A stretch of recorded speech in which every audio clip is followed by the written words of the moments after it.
Jai Gurudev, tout le monde. C'est beau de vous avoir tous ici aujourd'hui et pas sous la pluie dehors dans le froid. Mais c'était beau de vous voir dehors avec une telle détermination. Ça n'a pas d'importance, qu'il pleuve ou pas. Ça aurait été bien d'avoir la pluie de l'île Maurice ici, parce qu'elle est un petit peu plus chaude que la pluie allemande, mais que faire?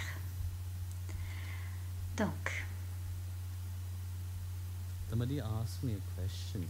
quelqu'un m'a posé une question de l'autre jour. Comment être heureux?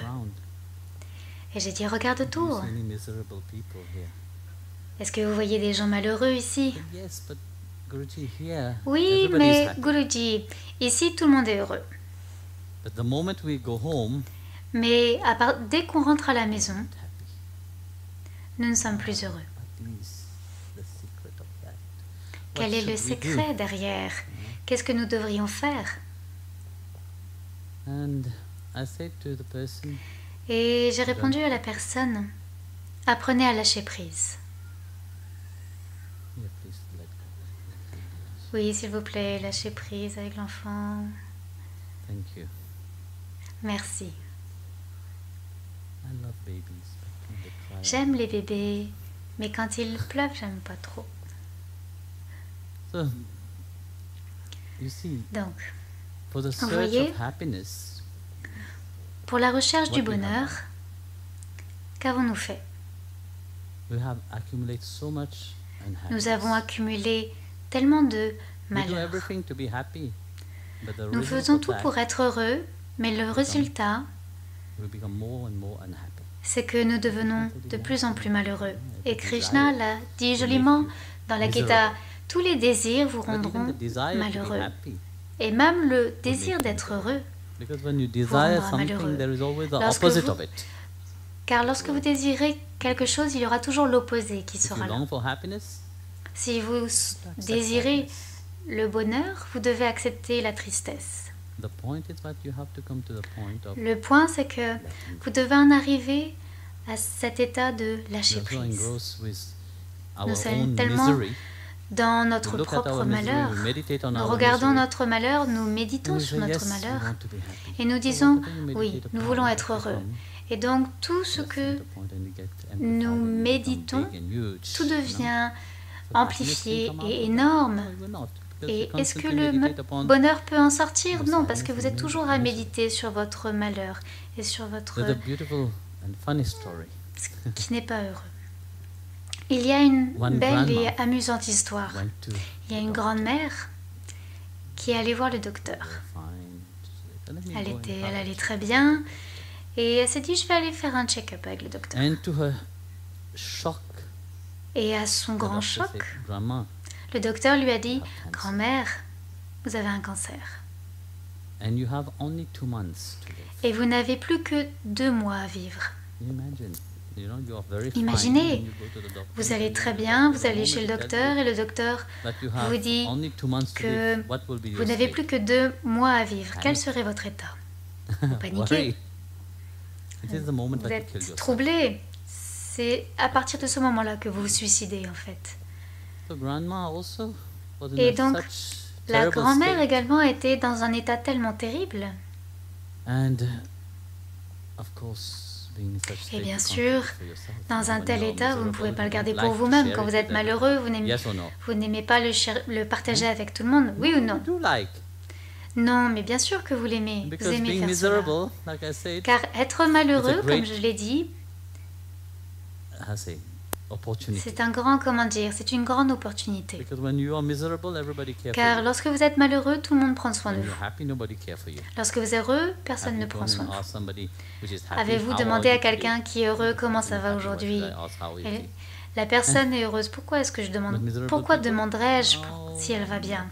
Mais les personnes malheureuses, oh non, je ne suis pas bien. Et ils vont tous prendre soin de vous. Et il y a un grand, un grand avantage derrière. Et donc, la grand-mère, bien sûr, elle ne l'a pas gardé pour elle-même. Et donc, Elle est allée dans un état très malheureux. Elle a dit à tout le monde, oh, il ne reste plus que 2 mois à vivre pour la grand-mère maintenant. Alors profitez de la grand-mère autant que vous pouvez. Plus que 2 mois. Béchari, non? Et il y avait une femme intelligente dans le village et qui a dit, vous voyez, il y a un ermite qui vit dans une cave en haut dans la montagne. Et il a une solution pour chaque chose. Allons le consulter. Et vous savez, la plupart du temps, tout ce qu'il dit, c'est vrai. La grand-mère est allée, elle est montée avec la voisine. Et il rencontre là-bas l'ermite. Et l'ermite était très dur, sévère. Oui, le docteur a raison. Vous avez un cancer dans un état très avancé. Mais s'il vous plaît, est-ce que vous pourriez me donner la solution? Je le sais, moi, que j'ai un cancer. Donnez-moi une solution, s'il vous plaît. Très bien. La solution est très simple, très facile. Pendant 3 jours, vous devez être complètement positif. Et si même une pensée négative vient dans votre mental, s'élève dans votre mental, vous devez recommencer à nouveau. La grand-mère a dit, c'est une façon très facile. C'est facile d'être positif. Ok, je vais essayer. Donc, elle est rentrée à la maison. Ça lui a pris 2 heures. À partir du moment où elle est rentrée chez elle, déjà là où elle avait promis l'ermite d'être positif, elle était déterminée pour cela. Arrivée à la maison, en moins de 2 heures, elle pensait de façon négative par rapport à la voisine. Elle a dû recommencer à nouveau.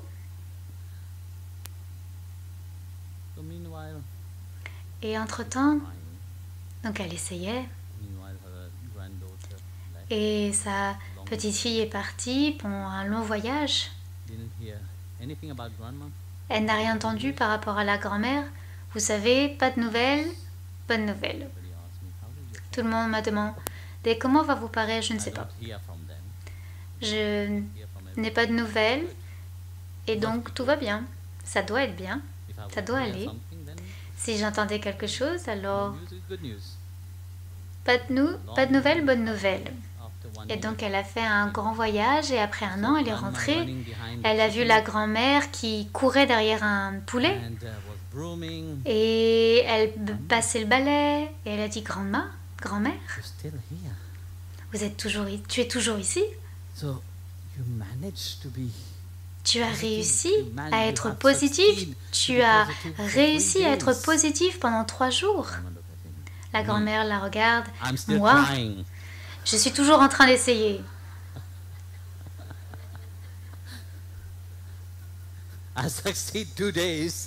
J'ai réussi 2 jours, mais j'essaye toujours d'être positive.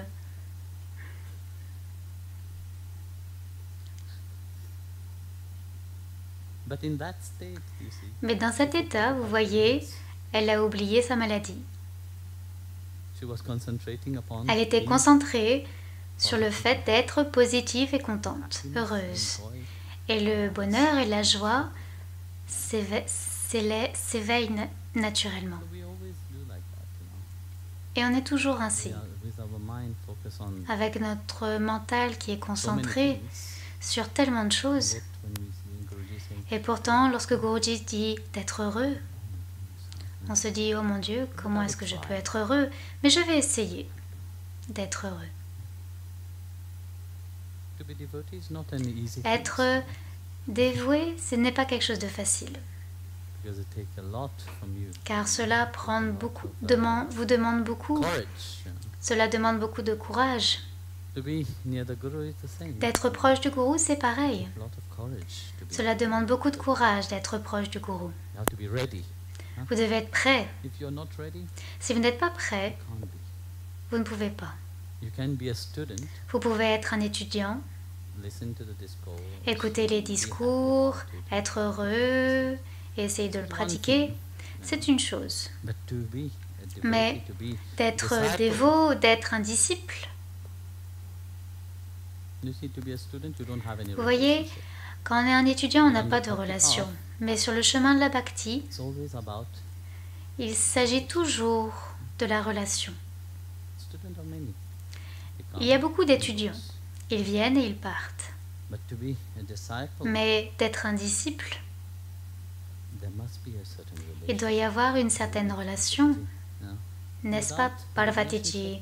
Sans la relation, il n'y a pas de disciple. Et ce n'est pas une chose facile.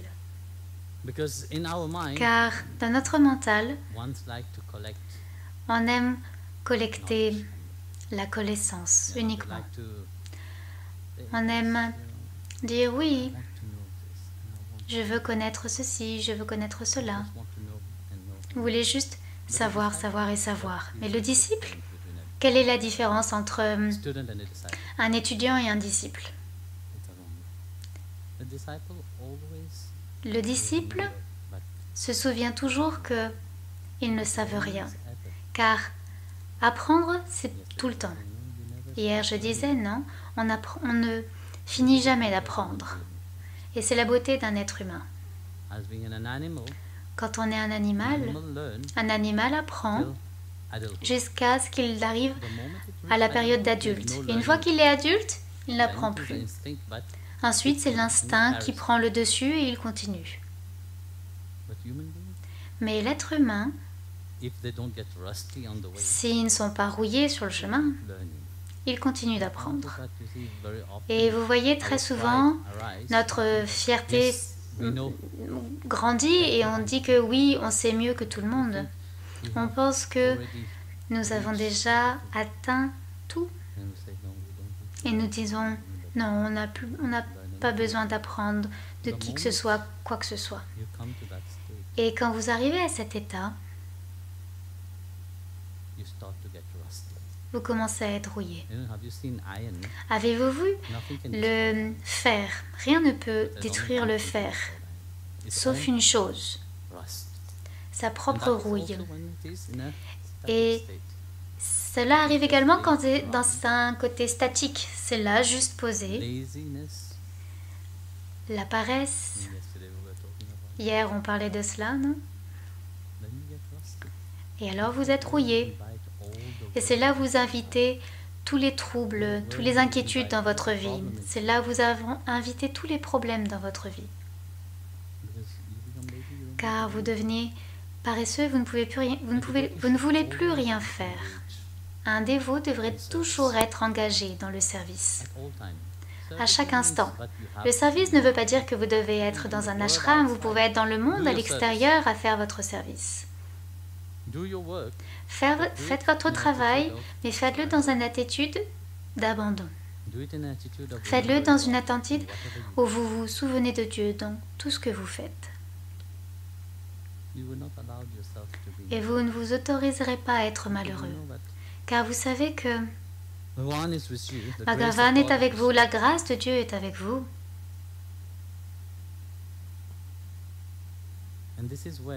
Et c'est là où le vrai bonheur vient vraiment, où la confiance s'éveille. Et lorsque vous êtes prêt à recevoir, mais pas seulement recevoir, vous êtes prêt à vous annihiler, vous êtes prêt à être complètement brûlé. Tout comme le papillon qui est prêt à se jeter dans le feu et être brûlé. C'est effrayant, hein? Oui ou non? Mais en fait, non. Il se jette dans le feu avec une nouvelle identité. Il prend l'identité du feu, la flamme elle-même. Et c'est ce que le disciple, c'est cette attitude qu'il doit avoir, être prêt à se jeter dans le feu du gourou et prendre un autre aspect, une autre identité, où il n'y a pas de différence entre le gourou et le disciple. Ils sont tellement proches l'un de l'autre qu'ils se reflètent l'un de l'autre. On ne sait pas lequel est qui. Tout comme Uddhava et Krishna. Uddhava, qui était un pandit érudit, mais pourtant qui ne savait pas ce qu'était l'amour. Et Krishna l'a fait aller voir les gopis à Vrindavan. Et donc quand il est arrivé là-bas, il a vu les gopis, et les gopis l'ont vu, lui, et ils se sont dit, Krishna arrive. Car Uddhava, où était toujours Uddhava? Il était toujours à observer Krishna, toujours à se concentrer sur Krishna. Et tant était sa concentration qu'il a commencé à ressembler physiquement à Krishna. Ok, à l'extérieur c'est une chose, mais à l'intérieur c'est différent, car il était toujours un pandit, il était toujours une personne érudite. La fierté était toujours présente, l'ego était toujours là, et Krishna, lui, c'est l'amour. Mais Uddhava, ce n'était que la connaissance. Et donc Bhagavan a envoyé Uddhava vers les gopis, et il a dit, va là-bas. Peut-être qu'elles ont besoin d'aide. Vous êtes un pandit érudit, donc allez, va là-bas. Et enseigne à ces gopis lettrés qui sont là-bas. Donc en arrivant là-bas, Uddhava, quand il est entré dans Vrindavan, tous les gopis ont commencé à courir vers lui. Car dans le mental, c'était Krishna. Ah, mais c'est Krishna qui vient, la même couleur, la même habit que Krishna, c'est lui qui vient. Et quand elles se sont approchées, elles ont mis un frein. Vous savez, quand vous allez très très vite et vous devez appuyer sur le frein très vite, très dur, elles ont vu que ce n'était pas Krishna.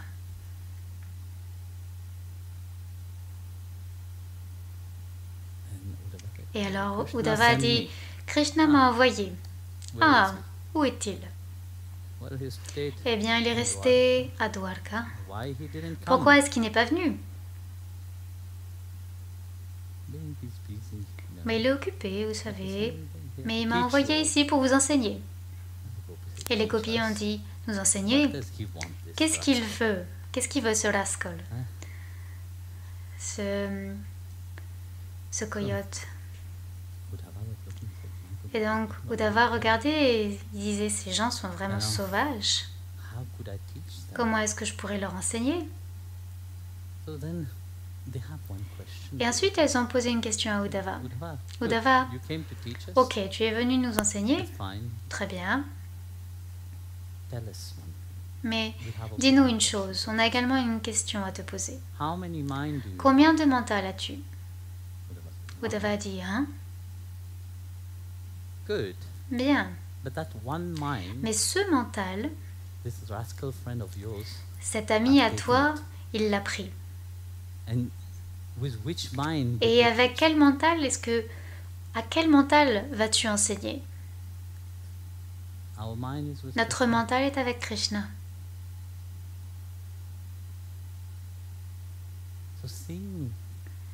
Voyant la simplicité des gopis, voyant l'amour des gopis, Uddhava a réalisé que ce qu'il avait appris, toute la connaissance des shastras, cela ne valait rien. Toute cette connaissance qu'il a appris pendant des années en face de ces femmes illettrées, cela ne valait rien. Elles avaient la chose la plus précieuse, cette dévotion envers Krishna, cet amour qu'elles avaient pour Krishna. Elles avaient cela. Et Uddhava a réalisé cela, il s'est prosterné devant les gopis. Et il a dit, j'ai appris ma leçon. Pourquoi Krishna m'a envoyé ici? Il ne s'agit pas de moi qui vous enseigne quelque chose, mais c'est vous qui m'enseignez quelque chose. Et ce que j'ai appris aujourd'hui, c'est la plus grande chose de la vie. Et donc il est rentré et il s'est prosterné devant le Seigneur Krishna. Et il a dit, il n'y a rien de plus grand que d'atteindre cet amour ultime et cette béatitude. Ce n'est pas le bonheur ou le malheur, c'est par rapport à la béatitude elle-même. Et pour cela, vous devez être prêt. Si vous n'êtes pas prêt, cet état de béatitude ne s'éveille pas. Elle est là. Il n'y a rien à faire. Vous avez juste besoin d'être prêt. Et pour être prêt, vous devez juste lâcher prise. Lorsque l'on regarde la nature, nous n'avons jamais vu que les arbres courent autour, il n'y a pas d'eau ici, je vais aller plus proche de la rivière parce qu'il y a de l'eau là-bas. Est-ce que vous avez vu cela? Non. Avez-vous vu une vache qui va évangéliser une autre vache et dire « Viens, je vais te faire une super vache ». Non, je n'ai jamais vu de super vache. Mais nous, humains, nous pensons mieux savoir. Nous pensons devoir être le sauveur de tout le monde. Mais la nature, elle dit non, on lâche prise. Bhagavan est dans chaque personne. Et il peut prendre soin de son travail, oui ou non, ou on pense mieux savoir que lui, et lui dire comment on doit faire son travail. Depuis la création de cet univers, il a fait son travail correctement et de façon méticuleuse, jusqu'au détail, il l'a fait. Mais nous pensons mieux savoir. Et c'est pour cela que, au lieu d'être heureux, nous devenons plus malheureux. Donc parfois vous devez vous relaxer et dire Bhagavan, je lâche tout, tu prends soin de tout. Tu t'en charges. Soyez comme la grand-mère. Jai Gurudev.